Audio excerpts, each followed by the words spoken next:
Economics Nobel Prize winner Daniel Kahneman and Angus Deaton claimed in 2010 that income above $75,000, in today's money would be around $108,000, did not correlate with more happiness. However, in 2021, Professor Matthew Killingsworth published a paper with 1.7 million samples in which he stated that individuals with larger incomes were happier. So which is it? Is there a plateau or there isn't? Does money actually buy happiness? Is there a cap to how much happiness money can bring you? And on top of that, what type of happiness does it actually bring? Well, luckily there was a collaborative paper done by both parties that we're going to go over at the end of the video. For now, let's dive into some misconceptions of money and happiness. The biggest challenge a lot of people face when thinking about happiness and money is the simplistic thinking. Either money brings happiness or it doesn't. And in reality, nothing in life is black and white, and this channel is exactly fighting against that type of mentality. That's why it's called bridging mindset, because you want to bridge two ideas and be in the middle. You want to understand both aspects so you can implement and make the best decisions possible. And thinking in black and white can lead to problematic paths. On one hand, you have the extreme chase for money, thinking it's going to solve all your problems and it's going to be at the expense of probably your well-being. On the other side, well, you might just reject financial ambition altogether. You're convinced that money is the root of all evil, that capitalism is bad, and you're going to miss out on a lot of comfort and security that money can actually provide. So let's go back to the idea of bridging mindset, where you want to envision an actual bridge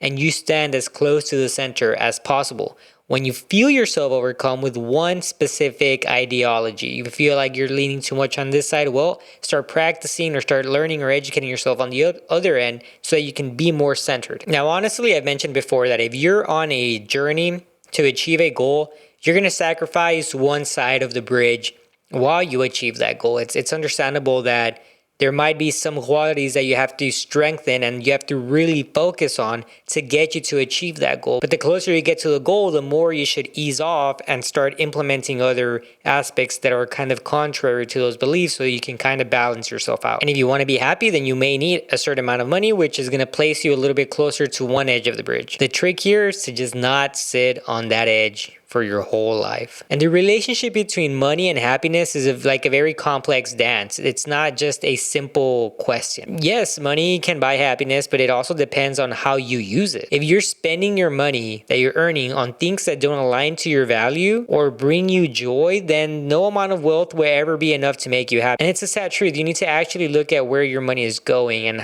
what type of happiness do you get out of it to really answer that question for yourself. Am I happy with what I'm doing with my money? And you can learn to use money as a way to advance your life and those around you. It can absolutely be a way to contribute to your overall happiness if used correctly. And you're going to have to look inward here because everybody's different. We all have a different idea of what happiness actually means to us. For example, something that makes me happy may not make you happy. So reflecting on yourself and those types of values is going to help you a lot and it's going to go a long way. And another sad reality is it's not going to fix your relationship. It's not going to fix your marriage. It's not going to fix your family. It's not going to make you skinny. It's not going to make you muscular. It's not going to make you get the girl or man of your dreams. It could be a catalyst for a lot of those things. It could be a way to buy a gym set in your house. It could be a way to get access to the best gym. It could be a way to eat healthier options. It could be a way for you to take a month off and try to travel the world and find the girl of your dreams. I don't know. It could be a catalyst for a lot of these things, but it doesn't necessarily mean itself is going to fix it. You're going to have to put your part and you're going to have to actually take time to try and fix those things. So let's dive into the collaborative paper between Kahneman and Killingsworth. The paper reconciled a lot of those differences, which is pretty good because both authors kind of agreed to the final outcome. They both agreed that more money is indeed associated with more happiness. Now, this doesn't apply to everybody. 80% of the people will continue to be happier past 75,000 or 108,000 now. However, there is a minority, there's a pretty small group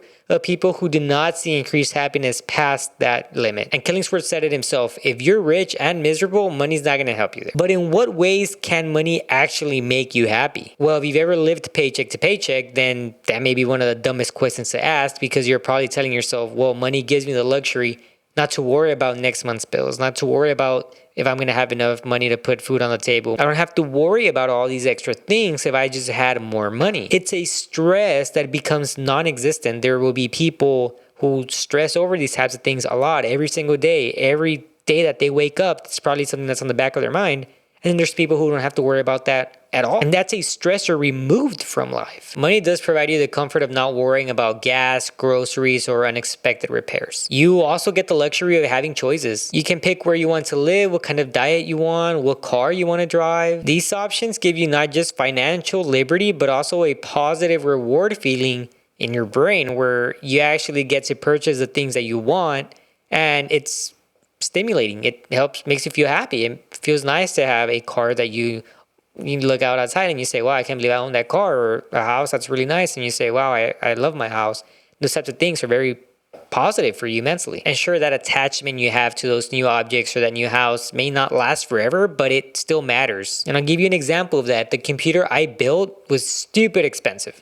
And every day that I look at it, I think, wow, I love my desktop. I render videos or play video games, and I appreciate the build that I have, and it's so fast. It's insanely fast, but there's things of it that I actually appreciate on the daily that I'm glad I have. There's definitely things that bring happiness beyond the, oh, I'm bored of it already. There's stuff that actually does make you feel happier than that, and then there's stuff that isn't, right? There might be something you buy that maybe that feeling of happiness goes away in a week. So again, this goes back to spending your money on things that align to your virtues. I would also say to try to spend money on experiences. Some people derive more lasting joy from experiences than from material possession. As I mentioned earlier, the happiness you get from buying something maybe like a shirt will dwindle over time, but having an experience where you take photos and it was so memorable. For example, I went to go see Coldplay live last year and it was amazing. I loved it. I think about that concert. I have videos, I have photos. It's something that I always tell people about. It was amazing. It was worth the money. Maybe there's a special dinner that you have your family, or there's a cookout, and that money you spend on groups is something that you look back to throughout time. And if you experience this with other people, it not only brings you happiness, but it also strengthens your bonds with them. If you go with your family on a field trip, you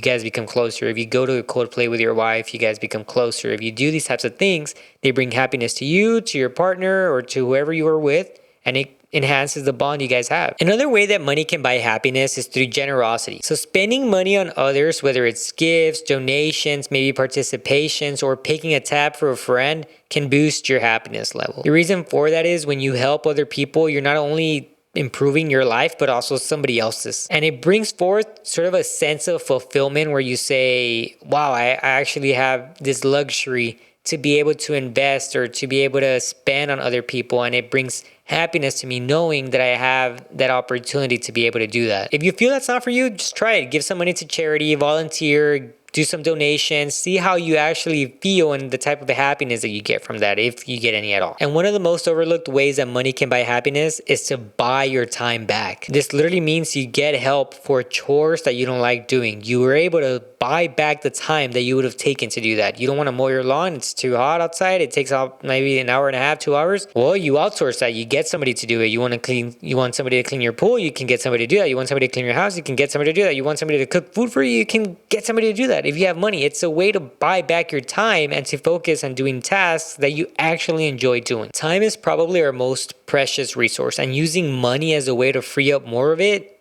can enhance our happiness by volumes, just by being able to actually focus and do things that you want to do. And lastly, make sure you're spending money on your mental health. Invest in a therapist, psychologist, a gym membership, or anything that's going to help you feel better. Whatever helps your mental clarity can enhance your happiness. There's tips and tricks here, and we all use different ways to help us become better people, but listening to professionals greatly improves this even further because they're able to identify maybe some I was going to say bottlenecks, but you're not like a business, right? But any discrepancies within yourself that you may not know you have, or you have and you want to work on, having the money to actually be able to do that is awesome because you have somebody that's able to tell you, hey, if you fix this, you're going to be happier. Or, hey, if you take this medication that I'm going to prescribe to you, it's going to make you feel even better. So don't leave out the mental help. Even if you think you don't really need it, give it a shot. You'd be surprised by how amazing and how impactful a good therapist would be. So does money buy you happiness? Yes or no?